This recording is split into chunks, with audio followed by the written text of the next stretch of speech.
Balochistan liberation आर्मीने अर्थात BLAने पाकिस्तानच्या सैन्याला मोठा धक्का दिला असल्याचा दावा करण्यात आलाय.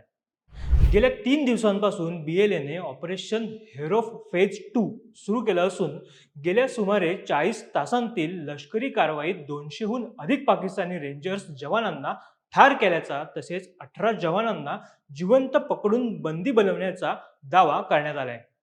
या कारवाईत महिला लढवय्यांनीही महत्त्वाची भूमिका बजावल्याचं BLAने सांगितले. आसिफा मेंगल आणि हवा बलोच या दोन नावांची सध्या प्रचंड चर्चा होताना दिसते. कोण आहेत आसिफा मेंगल आणि हवा बलोच ज्यांनी उडवली आहे पाकिस्तानची झोप, जाणून घेऊया आजच्या व्हिडिओतून. नमस्कार, मी ओमकार मुळे, कॅमेरा आहेत सुमित गोरपडे. बलुचिस्तान लिबरेशन आर्मीच्या माहितीनुसार हे ऑपरेशन एकाच वेळी क्वेटा, नोक्शकी, मत्सुंग, कलात, खारान, पुंजगुर, ग्वादर, तुर्बत आणि आसपासच्या अनेक भागात राबवण्यात आलं होतं. या कारवाईत सैन्य, पोलीस, गुप्तचर संस्था आणि फ्रंटियर कोरच्या तळांना लक्ष्य करण्यात आलंय. काही ठिकाणी तात्पुरते नियंत्रण मिळवून सरकारी इमारतींचं नुकसान केल्याचाही दावा यावेळी करण्यात आलाय. या ऑपरेशनमध्ये BLAच्या 2 महिला लढवय्यांनी सक्रिय सहभाग घेतला होता.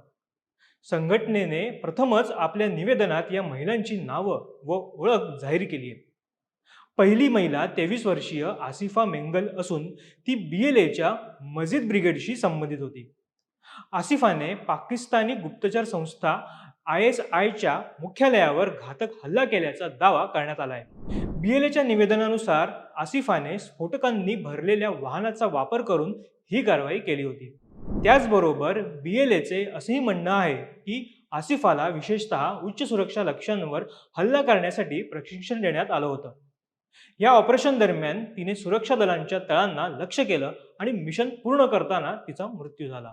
मजीद ब्रिगेड ही BLAची सर्वाधिक धोकादायक व आत्मघाती हल्ल्यांसाठी ओळखली जाणारी युनिट मानली जाते, जी यापूर्वीही अनेक मोठ्या हल्ल्यांची जबाबदारी स्वीकारत आली आहे. दुसऱ्या महिला लढवय्याचे नाव हवा बलोच असून तिला ध्रोशम या नावानेही ओळखलं जात होतं. ती संघटनेच्या सशस्त्र लढाऊ युनिटचा भाग होती.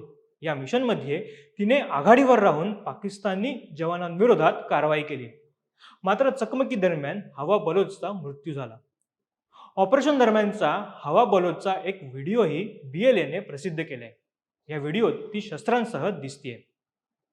एकंदरीत पाहता बलुचिस्तानमधील हा संघर्ष केवळ लष्करी कारवाईपुरता मर्यादित न राहता आता सामाजिक, राजकीय आणि मानवी पैलूंनाही स्पर्श करताना दिसतोय. BLAने केलेले दावे, त्यातील महिला लढवय्यांचा सहभाग आणि त्याभोवती निर्माण झालेले कथानक यामुळे पाकिस्तान समोरील अंतर्गत सुरक्षेचे आव्हान अधिक गुंतागुंतीचं बनले.